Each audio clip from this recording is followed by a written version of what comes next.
75వ దేశ గణతంత్ర దినోత్సవ సందర్భంగా 50 మంది భారతీయులకు నా హృదయపూర్వక శుభాకాంక్షలు.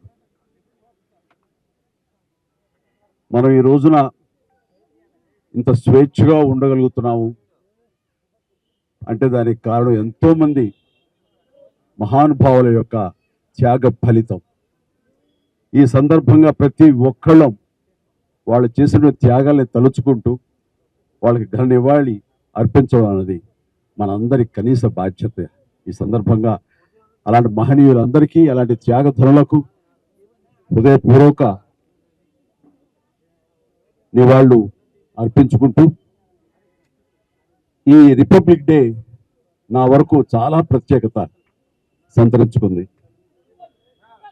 కారణం 45 సంవత్సరాల నా సుదీర్ఘ సినీ ప్రయాణంలో నేను ఈ కళామ తల్లికి సేవ చేసుకోవటం, అలాగే ఇతోధికంగా కళాకారులకు సామాజిక బాధ్యత కూడా ఉంది అని గుర్తెరిగి అది నా బాధ్యతగా భావించి ఎన్నో సంవత్సరాలుగా ఎలాంటి విపత్తు జరిగినా, ఎలాంటి అవసరార్థులకు ఆయా సమయంలో నేను అండగా నిలబడటం అన్నది నా బాధ్యతగా భావిస్తూ అలా నడుచుకుంటూ సామాజిక సేవ కూడా చేసుకుంటూ వచ్చాను.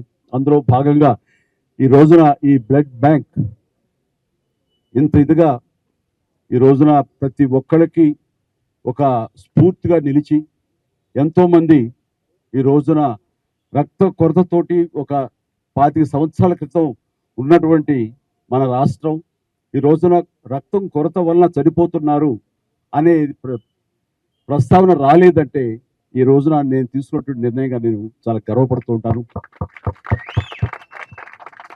దానికి ప్రధానమైన కారణం ఎవరిని చూసుకుని అంటే నా అభిమానులను చూసుకుని.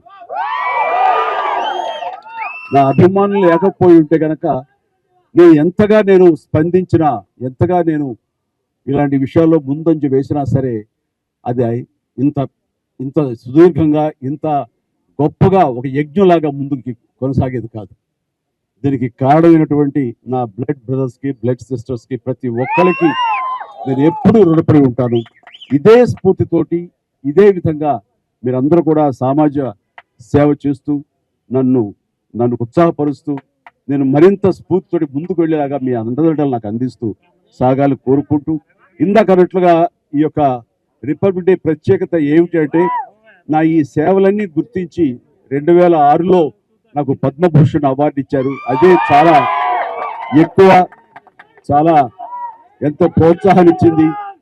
అలాగే ఎదురు చూడని నేను ఊహించినటువంటిది ఈ సంవత్సరం ఈ 2024 రిపబ్లిక్ డే సందర్భంగా నేను నా సేవలను గుర్తించి, అది కళాసేవ అయితేనేమి, సామాజిక సేవ గుర్తించి పద్మ విభూషణ్ అవార్డు కేంద్ర ప్రభుత్వం ప్రకటించడం అన్నది నా అంతరంతరాల నుంచి హృదయపూర్వకంగా నేను దీనికి కారణభూతులైనటువంటి ప్రతి ఒక్కరికి నా హృదయపూర్వక ధన్యవాదాలు తెలియజేసుకుంటున్నాను. కేంద్ర ప్రభుత్వానికి, అలాగే ప్రధాని మోడీ గారికి ప్రత్యేక నా ధన్యవాదాలు తెలియజేసుకుంటున్నాను. అలాగే ఈ రోజున పద్మ అవార్డు గ్రహీతలందరూ ఎవరైతే ఉన్నారో, ఈ పురస్కారాన్ని గ్రహించిన వాళ్ళు ఎవరైతే ఉన్నారో వాళ్ళందరికీ కూడా నేను మనస్ఫూర్తిగా నా శుభాకాంక్షలు తెలియజేస్తున్నాను. జై హింద్.